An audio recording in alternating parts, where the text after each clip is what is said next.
It's interesting. A lot of times I get to work with a lot of different people, with one-on-ones, with talking to people who struggle with narcissism, to people that are stuck in narcissistic abusive relationships. And it's fascinating at times talking to people across the country, across the globe, that have the same things in common, that have the same instances of what happened to them happened to another person. What happened in their narcissistic relationship happened the same way in someone else's relationship. What happened like in that initial start of the relationship, or how it progressed, or the trigger points.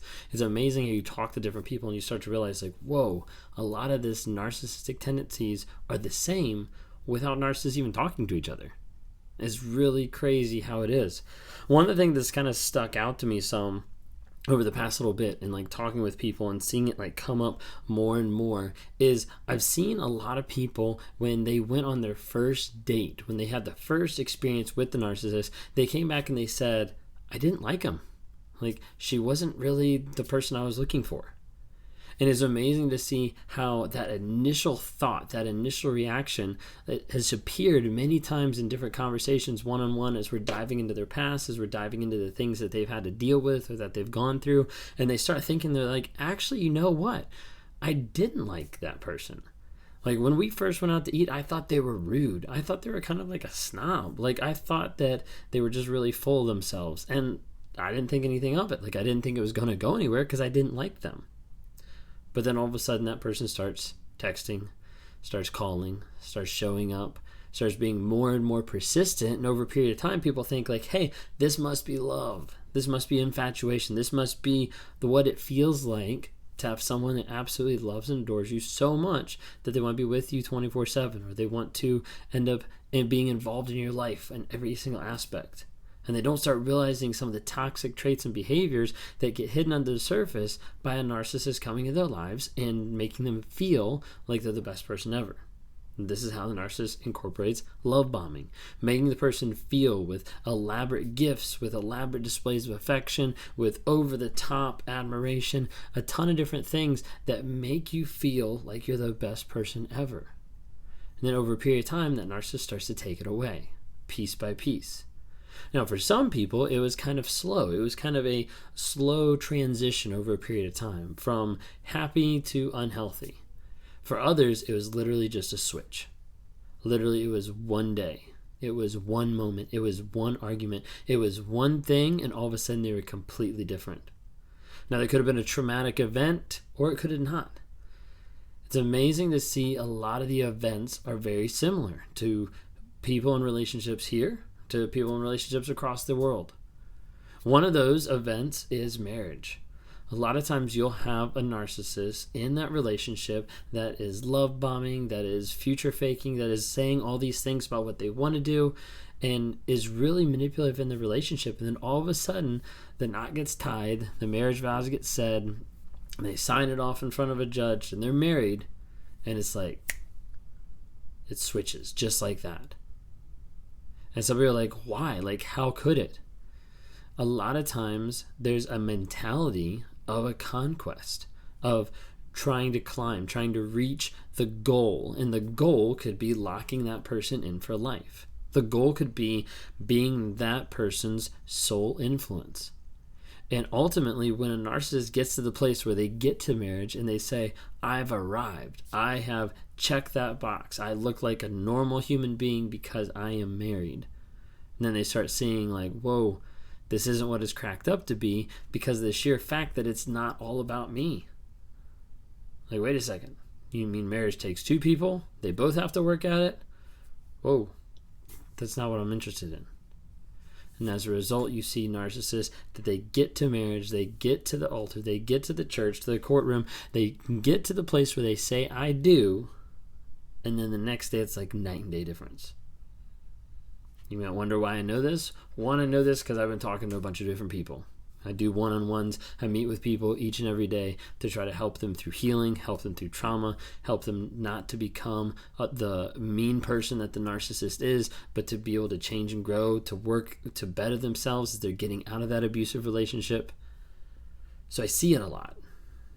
But it also relates a lot because that was me.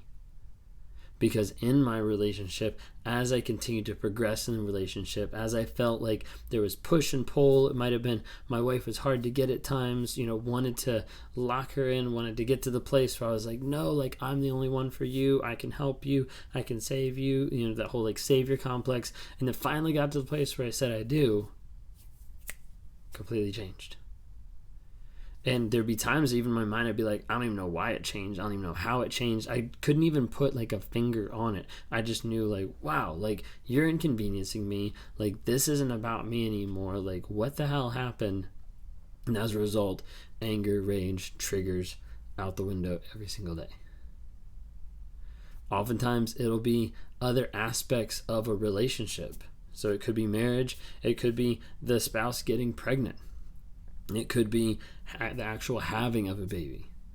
Oftentimes you'll see a narcissist that'll pull away when the other person is pregnant, and they'll start going out with more people. They'll start getting involved in other aspects because they start to realize that the center of the universe doesn't revolve around them, because their wife, their partner is getting involved in having a baby. And as a result, it takes some type of affection, some type of emotion, some type of care off of the narcissist. And they're like, wait a second, I'm not getting my needs met. I need to go figure out how I can do that any way possible. And as a result, they lie, they cheat, they manipulate, they gaslight, and they go run around with other people because they don't know how to deal with their own emotions, how to be honest, how to own up to what they've been doing and how they've been acting, and actually work together in a partnership, in a marriage. And so you see different triggers, you see different things in the narcissist's life that literally is just a quick change. And that change can be so drastic, so brutal, and it'll feel like the end of the world because you've been on this path for a period of time with someone who's loving and shows affection, and all of a sudden it changes. And as soon as it changes, that's when you start to doubt. That's when you start to wonder, what did I do? And when you start to wonder, what did I do, to the point that it evades your mind and your thought and your emotions, that's when they start to trap you even more, because they can pull you in piece by piece until you get to the place that they gaslight you enough so that you think it is because you did something. But more often than not, in a toxic relationship with a narcissist, is literally a switch of them understanding that they no longer have control over you and they have lost the total spotlight on them. When a narcissist starts to realize that the world doesn't revolve around them and the people around them start to treat them like the world doesn't revolve around them, it's an awakening moment. And typically that moment is covered with rage and discard. Because the narcissist doesn't want to be honest with what's going on in their lives. They don't want to be real about the things that they have affected others with, of the things that have affected them to become the people that they are. And as a result, they don't grow, they don't live in a place of vulnerability or change, or where that's even possible, or where that's even a reality that they could even live in. So when you think back on the relationships that you had, when you think back on the relationship that you had with a narcissist, think back and just question yourself, like, did I actually like this person? Was I actually attracted to her when I first met her?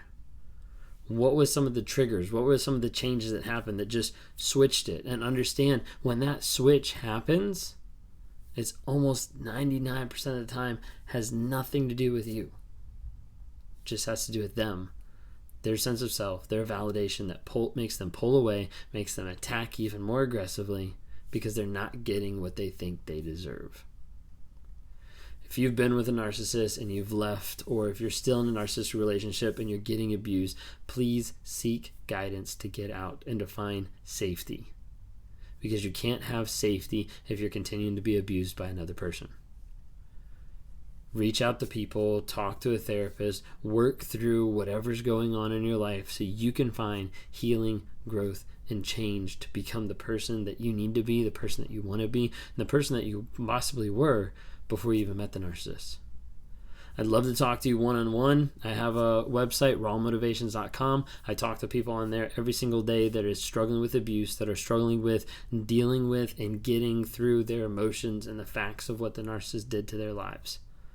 Would love to be able to interact with you. If you're interested in that, go to rawmotivations.com, click on the one-on-ones, just grab a time and we can chat. Please, on social media, take a look and follow us, subscribe on all the social medias. We're on TikTok, Instagram, and Facebook. Would love to interact with you on those. If you're listening to this episode on podcast or Spotify, thank you so much. Give us a rating and just give us feedback on how I can get better, how I can work to become better equipped at giving this message out there so that people have awareness, can tap into growth, healing, and change, because that's what it's all about.